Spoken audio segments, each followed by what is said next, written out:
પણ સત્પુરુષો, સારા પુરુષો એ બધા સત્પુરુષો છે. અમારે યુવરાજસિંહજી આજે મને વાત કરતા હતા કે મારા દાદા તો નાનપણમાં એમનું અવસાન થયેલું. મારા દાદીમાએ એમના 3 દીકરાઓને મહા મહેનત કરી અને પાળી પોષીને મોટા કર્યા.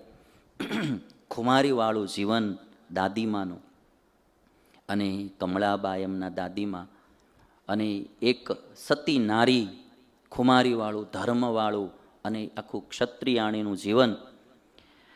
કે આમ ખોળામાં, હું મારા માતાના ખોળામાં તો બહુ ઓછો સૂતો હોઈશ, પણ દાદીમાં ખોળામાં હુવાડી અને જે સંસ્કારની વાતો કરતા એ આજ પણ આપણને કે બધી યાદ આવે. મને કે સ્વામી તમે જે કથામાં વાતો કરતા હો ને એની અમુક અમુક વાતો મારી દાદીમાં મને કરતા, દાદીમાં મને કે વાતો કરતા.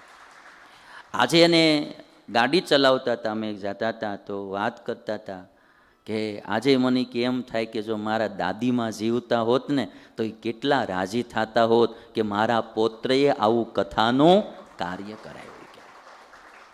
દાદીમા પ્રત્યે પણ એની એટલી ભાવના. યુવરાજસિંહ લગભગ મારી અમદાવાદની આજુબાજુમાં જ્યાં ક્યાંય કથાઓ હોય એ 100 કિલોમીટરની અંદર લગભગ કથામાં 1 થી 2 વાર તો આવે ને આવે તે. હરેક કથાઓમાં એની હાજરી હોય જ તે.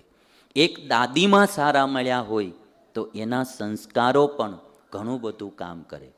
યુવરાજસિંહ કદાચ આજે ભલે દાદીમાં હાજર નથી, પણ અક્ષરધામમાં બેઠા બેઠાય એના દીકરાઓ ઉપર રાજી તો થતા હશે કે અમારા દીકરાઓ આવા સરળ થયા. અને સંસ્કાર મા બાપના આવે.